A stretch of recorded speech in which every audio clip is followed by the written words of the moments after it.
మా డిమాండ్లు వినకుండా మీరు గనక ఇరాన్ని నాశనం చేసేస్తాం, ఇరాన్ని ఓడిస్తాం అని ఇక్కడ మీ యొక్క సైన్యాన్ని గనక దింపితే పరిస్థితి ఎలా ఉంటుంది చెప్పనా? మేము గల్ఫ్ దేశాలని టార్గెట్ పెట్టుకుంటాం కానీ దుబాయ్ని మాత్రం నాశనం చేసేస్తాం. ఆ తర్వాత యుఏఈ ఏడ్చినా లేదా ఖతర్ ఏడ్చినా మాకు సంబంధం లేదు. ఏదైతే గల్ఫ్ దేశాల మీద ప్రధానమైనటువంటి ఆర్థిక వనరులు ఉన్నాయో వాటితో పాటు దుబాయ్ని పూర్తిగా నాశనం చేసేస్తామని ఇప్పుడు ఇరాన్ భయపెట్టేసరికి యుఏఈకి ఏమి చేయాలో అర్థం కాలేదు.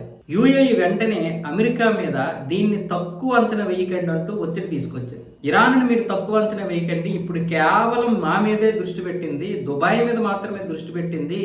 అటు సౌదీ అరేబియా ఉంది, ఖతర్ ఉంది, కువైట్ ఉంది, ఒమన్ ఉంది, బెహ్రెయిన్ ఉంది. వీటన్నింటి మీద, ఒమన్ కాదు బెహ్రెయిన్, వీటి మీద ఎక్కడా కూడా టార్గెట్లు చేయడం లేదు, మా మీద మాత్రమే టార్గెట్లు చేస్తుంది అన్న విధంగా ఇప్పుడు యుఏఈ అమెరికా మీద తీవ్ర ఒత్తిడి తీసుకొచ్చింది. ఇక్కడ సౌదీ అరేబియాకి యుఏఈకి పడదు, కానీ ఇప్పుడు ఈ రెండు గల్ఫ్ దేశాలే కాబట్టి అటు అమెరికాకి సపోర్ట్ చేస్తున్నాయి. ఇక్కడ సౌదీ అరేబియా అలాగే యుఏఈ ఈ రెండింటికి పడదు, కాకపోతే ఈ రెండు అమెరికాకి సపోర్ట్ చేస్తాయి. అమెరికా స్థావరాలు ఈ రెండింటి దగ్గర ఉంటాయి. ముఖ్యంగా యుఏఈకి ప్రధానమైనటువంటి నాడీ వ్యవస్థ దుబాయ్.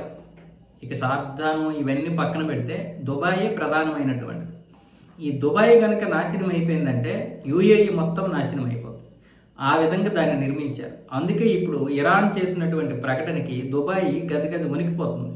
మొత్తం యుఏఈ అంతా కూడా చాలా వరకు భయభ్రాంతులకు గురవుతుంది. ఎందుకు? కువైట్ మీద జరిగినటువంటి దాడి చూశారు, అలాగే ఖతర్ మీద జరిగినటువంటి దాడి చూశారు, యుఏఈ అలాగే ఇటు సౌదీ మీద కూడా చేస్తున్నటువంటి దాడులు చూశారు వాళ్ళు. అందుకే ఇరాన్ చెబుతున్నది కేవలం మాటలు మాత్రమే కాదు, మా క్షిపణి ఈసారి దాడి చేస్తే దుబాయ్ నాశనమే అయిపోతుంది అన్న విధంగా చేసినటువంటి ప్రకటన ఇప్పుడు అల్లుకొల్లోలం సృష్టిస్తుంది. అక్కడ వాళ్ళు షరతులకు ఒప్పుకోరు, అంటే అమెరికా వాళ్ళు వీళ్ళ షరతులకు ఒప్పుకోరు, వీళ్ళు వాళ్ళ షరతులకి ఒప్పుకోరు. నలిగిపోతున్నది ఎవరు అంటే మేము అన్న విధంగా ఇప్పుడు యుఏఈ అయితే మొరబెట్టుకుంటుంది.